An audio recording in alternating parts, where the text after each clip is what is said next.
Hey everybody, it's Ron over at Becoming Enlightened Together for another reading. I realized I didn't put a reading out here today, so I've done a couple of them. I just haven't, taped them, posted them, whatever the case may be. So I had a lot of things going on. I mean, it's a weekend and so on, so I spend it with my kids and things like that.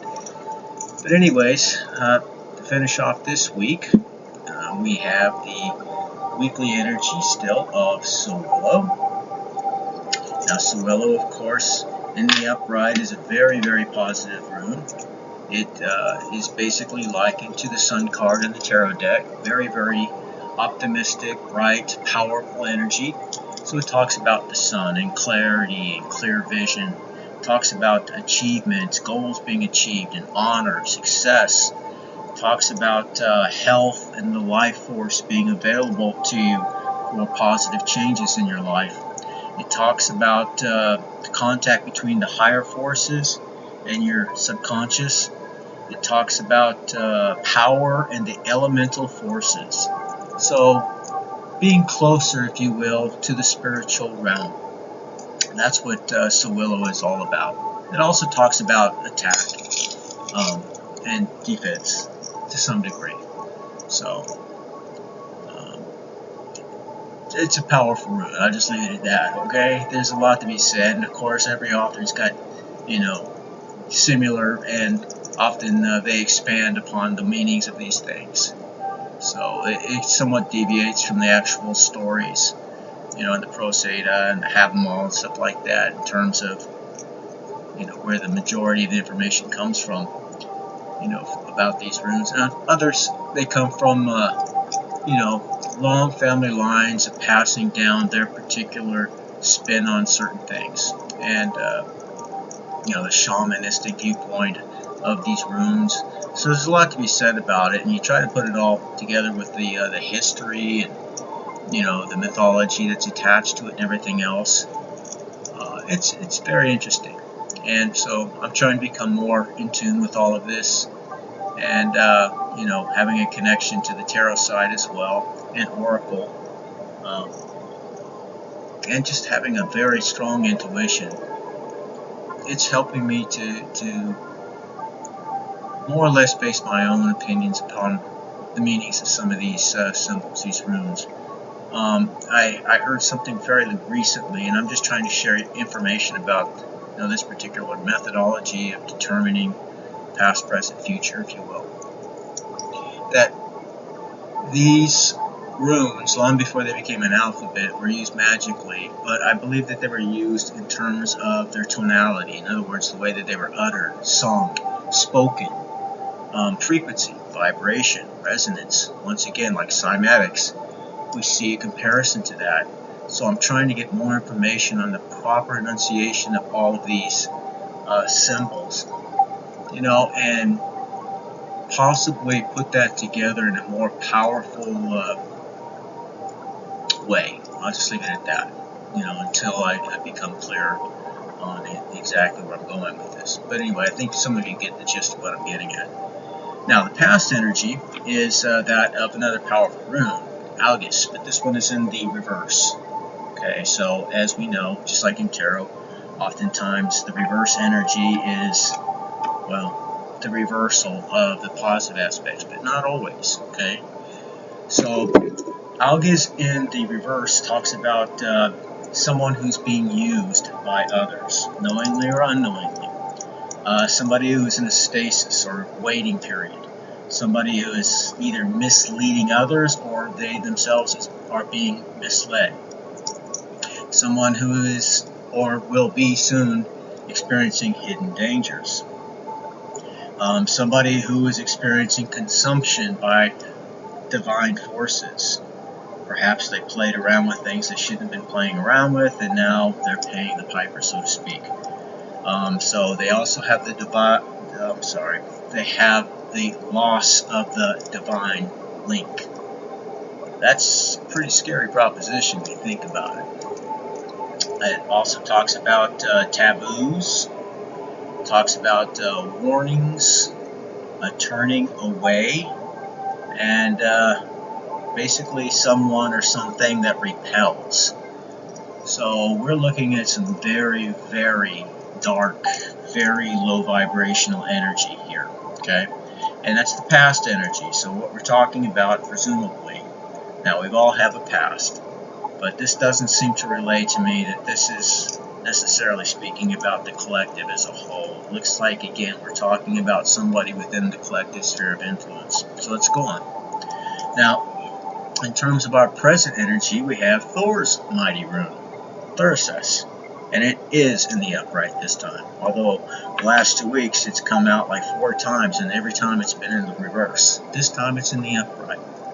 So Thor, being the great protector of the 9 realms, it basically speaks about the Jotun, or I think that's the way it's pronounced, but giants.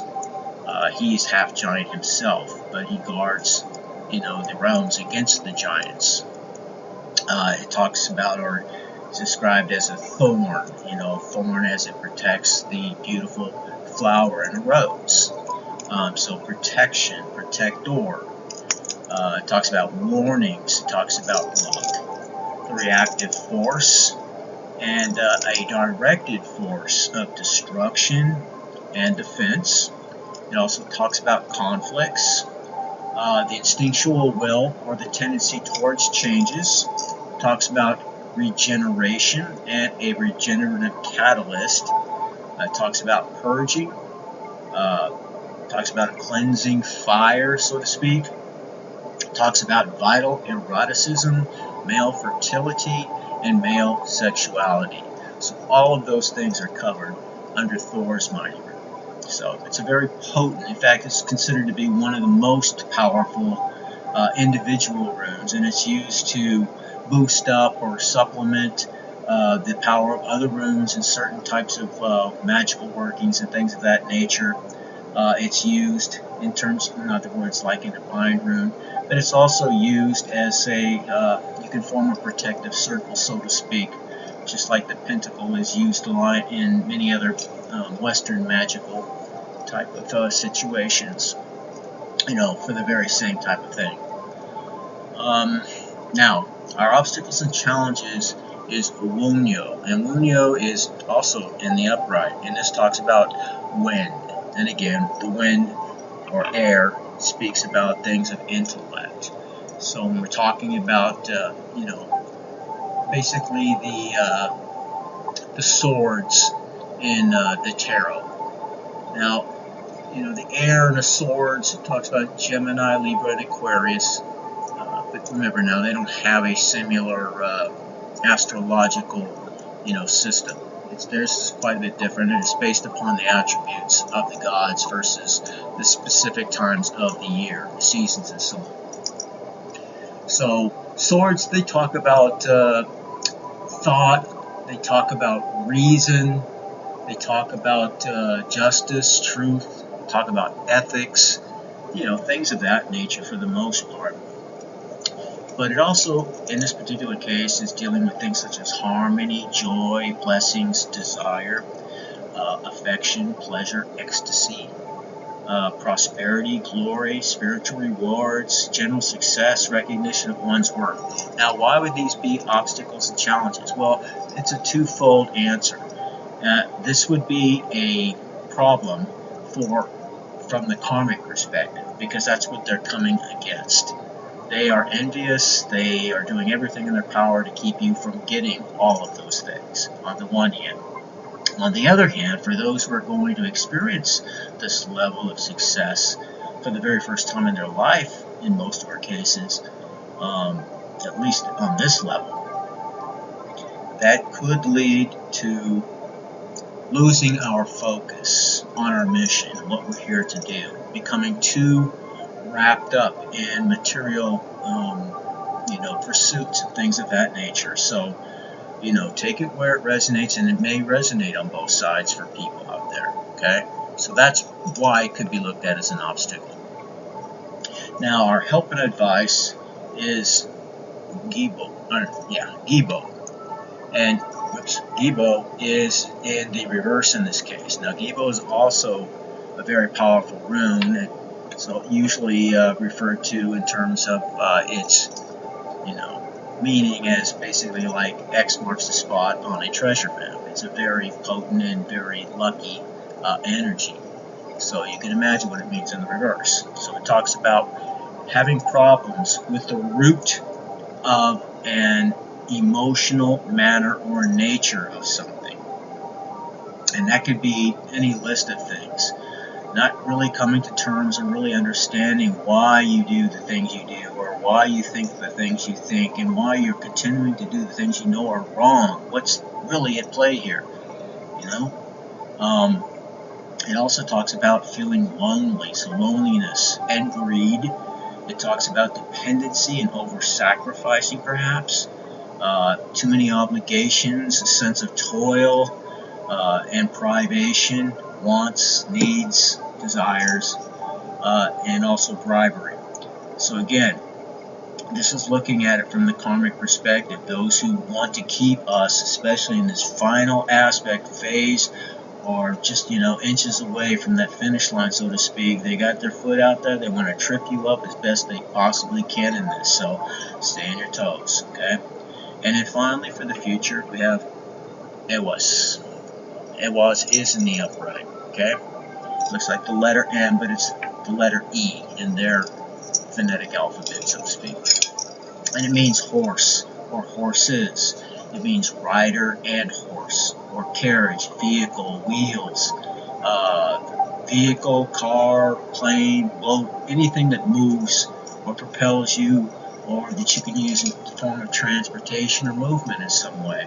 But it also implies that it has to be in harmony, or working in harmony. The horse and the rider, for example, or two horses pulling a carriage together. They have to all work in harmony, in synchronicity, and so on, or things just, they don't work properly. So it talks about harmony, teamwork, loyalty, and trust. It talks about gradual development, gradual progress. It also refers to an ideal marriage or partnership of some kind, and a confirmation, beyond doubt, of all the runes around it.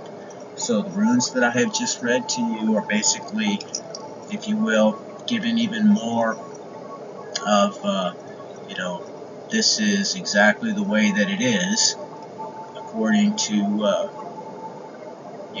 its particular meaning, its energy. So with that being said, what we got here is basically we are, again, getting information that we're coming to a close of a cycle. We are aware of that. We've been thinking about it, talking about it, and feeling it getting closer and closer and closer over the months.